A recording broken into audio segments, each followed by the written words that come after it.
بسم اللہ الرحمن الرحیم۔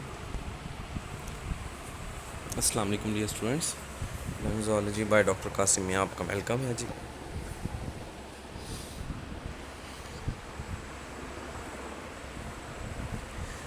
آج چوتھا لیکچر ہے اس کا 10th بایولوجی کا۔ ایک چیپٹر ہمارا کمپلیٹ ہو چکا ہے، تو آج ہم لوگوں نے دوسرا چیپٹر شروع کرنا ہے جس کا نام ہے ہومیوسٹیسس۔ بسم اللہ پڑھ کے شروع کرتے ہیں جی۔ اگر آپ اس چینل پر نئے ہیں تو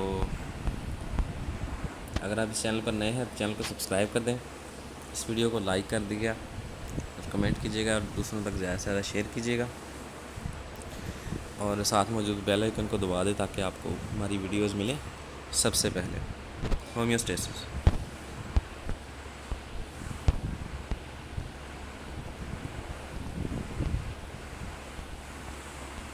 جی،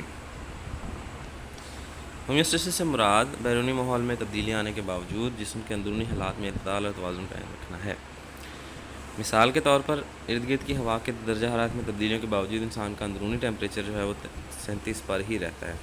اسی طریقے سے کاربوہائیڈریٹ سے بھرپور خوراک لینے کے باوجود بھی خون میں گلوکوز کی سطح 1 گرام فی لیٹر ہی رہتی ہے۔ جسم کے سیلز ایسا اندرونی ماحول چاہتے ہیں جس میں حالات زیادہ تبدیل نہ ہوں۔ انزائم کے مؤثر رفتار سے کام کرنے کے لیے اندرونی حالات کا متوازن ہونا ضروری ہے۔ تو ہومیوسٹیسس کی چند مسئلہ ضروری، یعنی کہ ہومیوسٹیسس ایسے ہے کہ ایسا عمل جو اندرونی جسم کے ٹیمپریچر کو یا تو برقرار رکھتا ہے یا رکھنے کی کوشش کرتا ہے، یہ ہومیوسٹیسس کہلاتا ہے۔ تین طرح کے اعمال کام ہیں جو ہومیوسٹیسس میں آتے ہیں۔ پہلا ہے جو اوسمو ریگولیشن، جسم کے فلوئڈ یعنی کہ خون اور ٹیشو فلوئڈ میں پانی اور نمکیات کی مقداروں کا متوازن قائم رکھنا اوسمو ریگولیشن کہلاتا ہے۔ ہم جانتے ہیں جسمانی فلوئڈز اور سیلز کے مابین پانی اور نمکیات کی نسبی مقداریں ہی یعنی کہ ڈیفیوژن اور اسموسس کے اعمال کو کنٹرول کرتی ہیں۔ یہ اعمال سیل کے کام کرنے بہت ضرورت ہیں جی۔ ٹونسٹی کا تصور اس میں یاد کیجیے گا۔ اوسمو ریگولیشن کا مطلب یہ ہے کہ جسم کے اندر پانی اور نمکیات کی مقدار کا توازن قائم رکھنا۔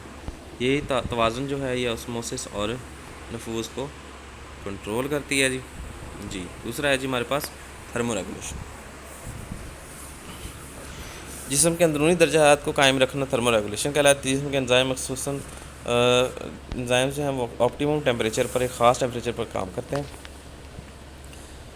جسمانی درجہ حرارت میں کوئی تبدیلی انزائم کے کام پر اثر ڈال سکتی ہے، اس لیے جو ہے وہ درجہ حرارت بہت ضروری ہے۔ وہ جو آپٹیمم ٹیمپریچر ہے اس سے کم یا زیادہ بڑے سوچ سمجھ کے ہوگا وہ۔ فالتو مادوں کا اخراج یعنی ایکسکریشن، یہ بھی ہومیوسٹیسس ہی کا ایک عمل ہے۔ ایکسکریشن کے دوران جسم کے اندر میٹابولزم کے بیکار مادے ویسٹ باہر نکالے جاتے ہیں۔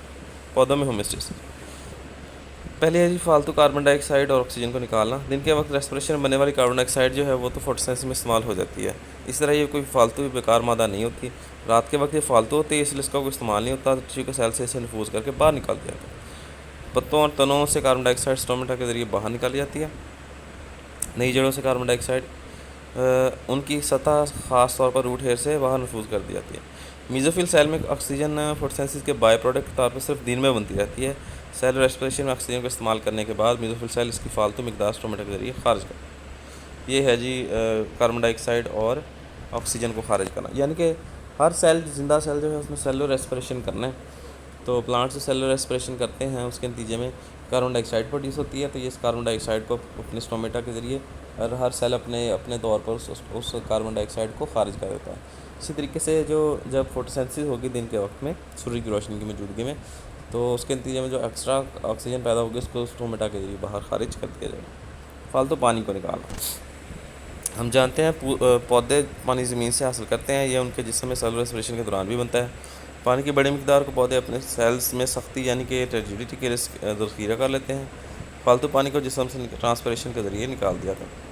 رات کے وقت عام طور پر ٹرانسپریشن نہیں ہوتی، ٹرانسپریشن ہوتی ہے جی پودے کی سطح سے پانی کا بخارات کی شکل میں نکلنا، کیونکہ زیادہ تر پودوں کے اسٹومیٹا اس وقت بند ہوتے ہیں۔ اگر مٹی میں پانی کی مقدار زیادہ ہو تو پانی جڑوں میں داخل ہوتا ہے، زائلم کی نالی میں جمع ہو جاتا ہے۔ کچھ پودے جیسے گھاس اور اس پانی کو اپنے پتوں کی نوک پر یا کناروں پر موجود مخصوص سوراخوں کے ذریعے باہر نکال دیتے ہیں۔ اس طرح ان کے پتوں کے کناروں پر قطرے بنتے ہیں، اس عمل کو گوٹیشن کہتے ہیں۔ گوٹیشن اور شبنم کا ہم معنی نہیں سمجھنا چاہیے، شبنم پودے کی سطح پر بخارات کے کثیف ہو جانے سے بنتی ہے۔ جی پانی جتنا جو ہے وہ ایک تو ان کی ٹرجیٹی کے لیے یعنی کہ تناؤ کے لیے ضروری ہے، اس کے علاوہ جتنا ایکسٹرا پانی ہوگا اس کو ٹرانسپریشن سطح سے اخراج کر دیا جائے گا پتوں کی سطح سے، اور کچھ جو ہیں وہ پودے ان کے اندر روٹیشن کا عمل بھی ہوتا ہے۔ میٹابولزم کے دوسرے بیکار مادوں کو نکالنا، دوسرے بیکار مادے جو ہیں ان کو پتوں میں اسٹور کر لیا جاتا ہے، جی تنوں اور پتوں میں اسٹور کر لیا جاتا ہے اور پتے گرا دی جاتی ہیں۔ جب پتے گرتے ہیں تو اس سے کیا ہوتا ہے جی مادے نکال دیے جاتے ہیں، جب ایک دوسرے مادے بیکار مادے کو نکالتے ہیں۔ ایسے بیکار مادے کی ایک اقسام ہوتی ہیں جیسے ریزنس کو جو کانیفرس کے درختوں سے نکلتے ہیں، گمز و ککر وغیرہ، اور لیٹکس جو ربڑ کے درخت سے نکلتا ہے، میوسیلیج وغیرہ جو پودوں اور بھنڈی دوری سے نکلتا ہے۔ یعنی کہ یہ سارے جو کیمیکلز ہیں یہ ایکچولی فالتو مادے نکالنے کا ذریعہ ہے۔ جی آج کے لیکچر میں صرف ہم نے اتنا ہی دیکھنا تھا۔ آج کے لیکچر میں ہم نے 3 ڈیفینیشنیں لکھی ہیں جی۔ 3 ڈیفینیشنیں دیکھنے کے بعد ہم نے پودوں میں ہومیوسٹیسس کو کا مشاہدہ کیا۔ امید ہے آپ کو یہ ویڈیو پسند آئی ہوگی۔ اگر پسند آئی ہو تو اس کو لائک ضرور کیجیے گا اور اس چینل کو سبسکرائب کیجیے گا۔ اللہ تعالیٰ آپ کا حامی و ناصر ہو۔ اللہ حافظ، فی امان اللہ۔